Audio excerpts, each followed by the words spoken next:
ओम गणेशाय नमः। आज हम अमावस्या की वो पौराणिक कथा सुनेंगे जिसे सुनने मात्र से भोलेनाथ प्रसन्न होते हैं और सभी कामनाओं की पूर्ति करते हैं। तो बोलो गणेश भगवान की जय। पौराणिक कथा के अनुसार एक ब्राह्मण का भरा पूरा परिवार था। उसकी एक बेटी थी जिसकी शादी नहीं हो पा रही थी, जिसकी वजह से वह बहुत चिंतित रहता था। लड़की सुंदर, सुशील और कामकाजी भी थी, लेकिन फिर भी शादी नहीं हो पा रही थी।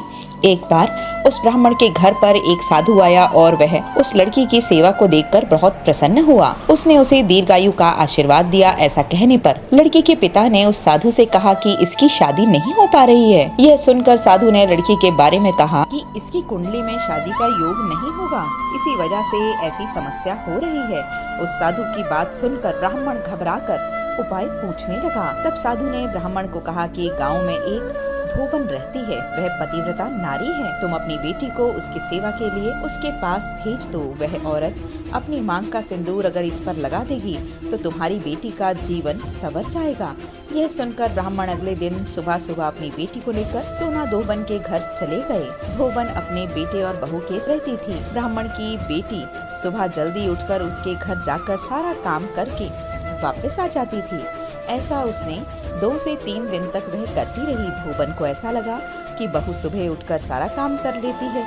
इस बारे में धोबन ने अपनी बहू से पूछा। यह सुनकर बहू ने कहा कि मुझे लगा कि यह सब आप कर रही हैं। यह सुनकर धोबन आश्चर्य में रह गई। इसका पता लगाने के लिए वह सुबह उठकर छुप गई। उसने देखा कि वहाँ ब्राह्मण की बेटी आई है। उसने उसे पकड़ लिया है। तब ब्राह्मण की बेटी ने अपनी सारी व्यथा धोबन से कह सुनाई। यह बात सुनकर धोबन बहुत खुश हुई और अपनी मांग का सिंदूर उसे लगा दिया। सिंदूर लगाते ही उसके पति की मृत्यु हो गई। जिस दिन ऐसा हुआ उस दिन सोमवती अमावस्या थी। यह देखकर धोबन दौड़ते दौड़ते पीपल के पेड़ के पास गई। परिक्रमा करने के लिए धोबन के पास कुछ भी नहीं था। तब वह ईंट के टुकड़े को लेकर पीपल की 108 बार परिक्रमा की।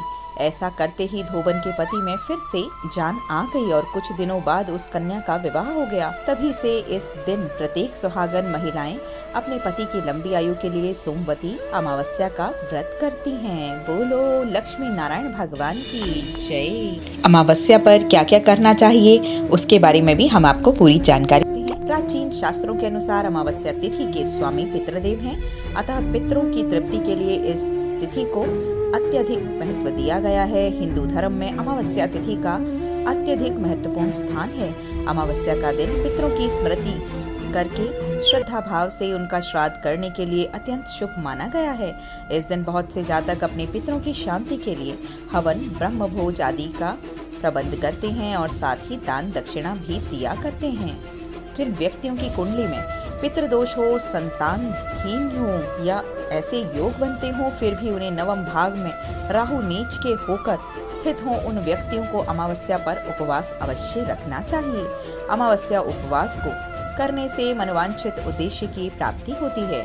विष्णु पुराण के अनुसार श्रद्धा भाव से अमावस्या का उपवास रखने से पितृगण ही तृप्त नहीं होते हैं, अपितु ब्रह्मा, इंद्र, रुद्र, अश्विनी कुमार, सूर्य, अग्नि, अष्टवसु, वायु, विश्वदेव, ऋषि, मनुष्य, पशु पक्षी और सरीसृप आदि सभी भूत प्राणी भी तृप्त होते हैं। शास्त्रों के अनुसार ऐसा माना जाता है कि देवों से पहले पितरों को प्रसन्न करना चाहिए, तभी वह पूजा का पूरा फल मिलता है। बोलो लक्ष्मी नारायण भगवान की जय।